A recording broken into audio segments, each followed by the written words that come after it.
Hey guys, okay, so I have another good video.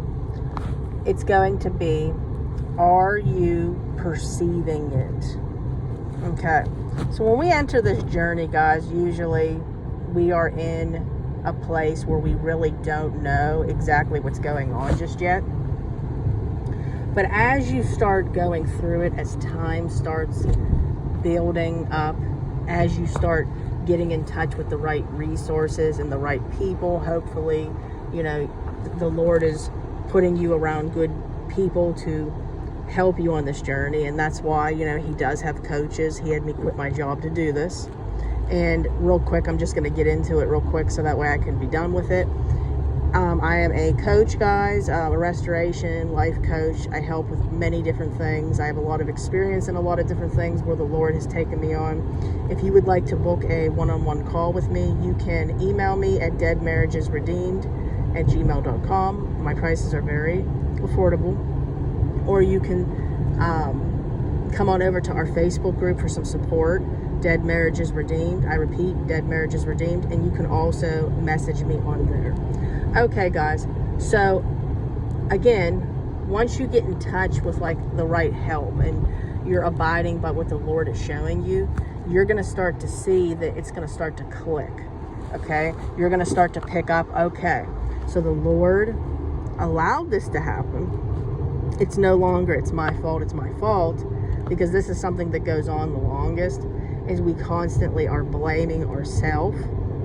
But once you start to finally perceive, okay, this was something the Lord allowed, okay, and I feel inspired to give you this scripture. I was just talking to a client about it today. It's one of my favorites, Romans 8:28. All the good and the bad are going to work together. So once you finally get to that place and you start realizing, okay, this is the Lord's doing, He's using this, then it's going to start feeling a little better. It's not necessarily going to feel good, because we still miss our spouses, we still want our families back, we want that closeness back, we want that physical touch back, that human interaction. But it's going to get a lot easier because we realize that there's a light at the end of the tunnel. But something I see a lot is people hold on to idolizing their spouse way longer than they have to, and that's going to delay the journey. So I talk to a lot of you, and you'll tell me, your spouse came back. And you'll say, I don't know what happened. They came back, we had a great weekend together, and, or they maybe stood a month, and then they left again. This is because it was a false start. False starts can happen in many different ways, but one of the reasons this happens is because you weren't ready. Okay, so here's the thing. If they came back, did you let them think that it's okay, they can do A, B, and C? Again, like I tell everybody when we have lessons, are you sitting there sitting with your spouse? Let's say your spouse decides to put a horror movie on. Are you going to sit there and watch it with them? If they decide they want to smoke weed, are you going to smoke weed with them? Are you going to say it's okay to smoke, weed in the house, or drink in the house, and carry on and stuff? There has to be some boundaries. There has to be some accountability. So as long as you're doing that, you're showing God the obedience is to your spouse, not Him. And again, not only is our God a jealous God, but He has you on this journey because He was using it to get your eyes to be opened, to see, that He was the one that was missing. That's why you've been empty all these years. Okay? And like it says, God doesn't want anything above Him or even close to Him. He has to be first. So this is one of the reasons why false starts even happen.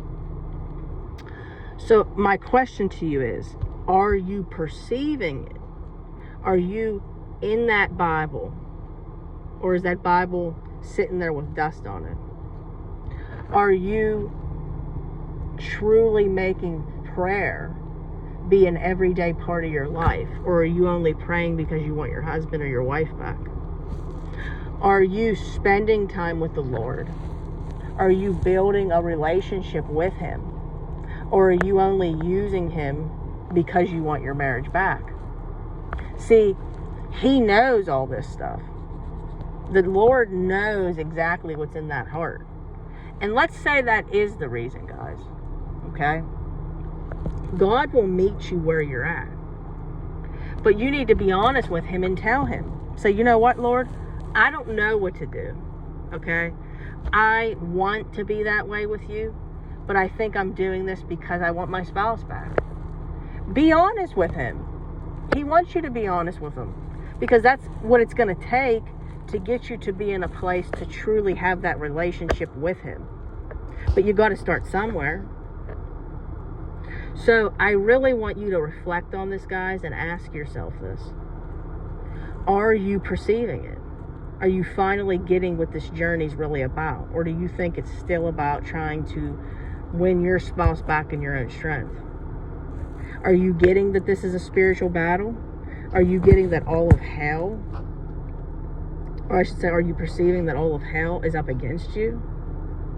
Are you perceiving that hell is out to kill, steal, and destroy you and take you out?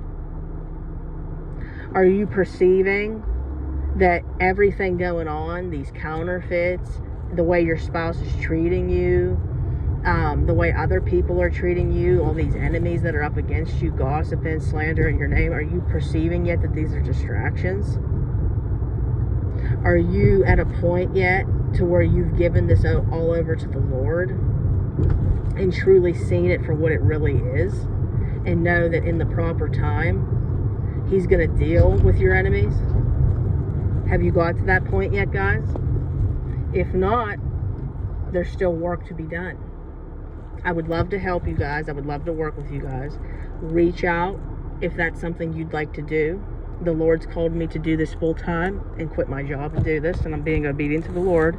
Because again, obedience to the Lord, not our flesh. All right, guys. I hope you have a wonderful day. If you could, please like the video. It helps me out big time to reach as many people as possible. Come on over, like I said, to our Facebook group. I would love to have you over there. We have a wonderful support group. Such encouraging, uplifting people. I love each and every one of them. I'd love for you to be able to have the encouragement on a daily basis, because this journey's rough. This journey is rough, guys. And another thing I wanted to point out is if you're on a social media, maybe what's the word for it, break, to where, or maybe you don't trust yourself, and maybe you think you're going to be stalking your spouse's page and it's going to upset you.